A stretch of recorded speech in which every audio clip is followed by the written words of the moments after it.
Hello guys, today I'm working on this 2010 Mercedes B200 Turbo, and today I'm going to show you how you can remove and replace the alternator on this vehicle. 2010 Mercedes B200 Turbo.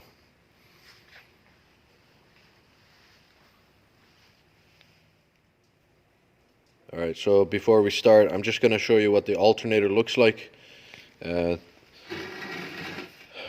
so that just be easier to show you here rather than on the vehicle. So after you've disconnected the battery, there's a plastic cover here for the B plus positive terminal. You want to remove that, and it's a 13 millimeter socket to remove that nut.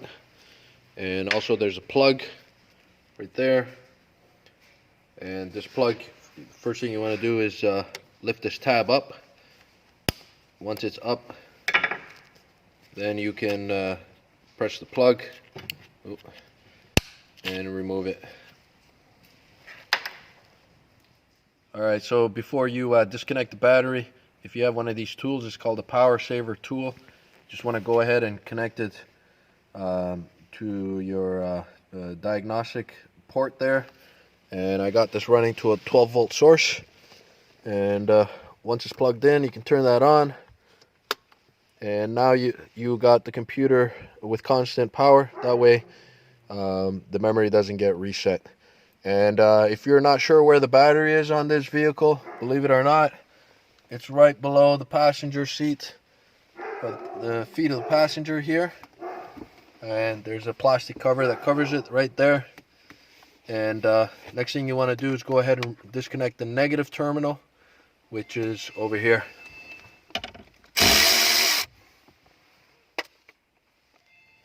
Alright, so once you've raised and supported your vehicle, you will see that the location of this alternator is at the bottom of the vehicle towards the passenger wheel. And the first thing you want to do is remove this plastic cover. It's got two 8 millimeter bolts right there, and a 10 millimeter at the front here.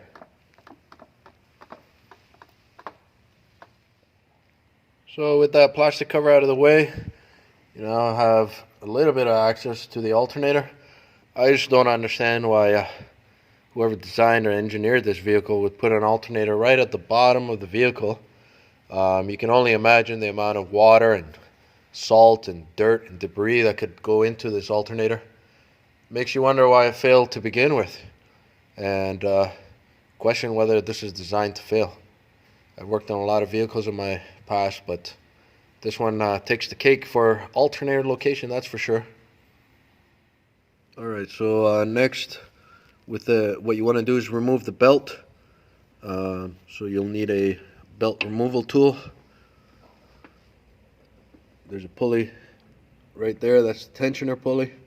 16 millimeter socket, seems to work for me.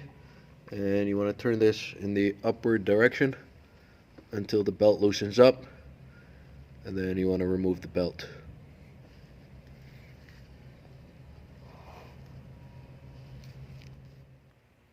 Alright, so with the serpentine belt loosened and off the pulleys, you want to go ahead and disconnect this plug right here, this one right here, and you'll need a E12 inverted Torx to remove this bolt, this top bolt up here, and there's also one right up here. You want to go for this bolt first because it's tough to get at before you loosen the other ones. There's also one more bolt off to the side here, and this one is a E16. So these are E12s, this one's an E16. Alright, so as you can see, we now got the AC off to the side. Just going to be hanging here. It helps to remove this 10 millimeter plastic nut here. There's another one here and an 8 millimeter here. Just to let this plastic liner hang loosely, it'll allow you to maneuver the compressor a little bit more. So as you can see, it's just hanging there, and now you have access to the E12s for the alternator. Alright, so once you remove those 3 bolts for the alternator, you want to refer back to the beginning of the video where I showed you the connector and the 13mm B plus wire to remove those. And in theory, they also wanted you to remove this bracket here that holds the idler pulley, and the 3 bolts way up top here. I decided not to go that route because you can still slide the alternator right out of the casing here. Just be careful with the 13, because as you can see, the way this wire is angled, it's kind of tough to get a socket on there. You might need to use a wrench. And also the connector, remember to pop the clip up, and then you can depress the connection here.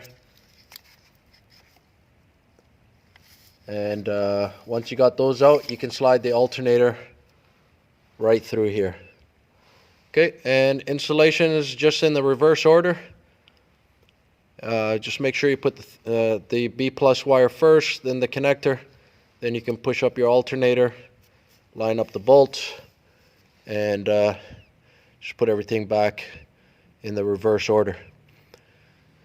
So I hope this video was helpful, and if it was, please like, share, and subscribe for more great videos like this. Thank you and have a great day.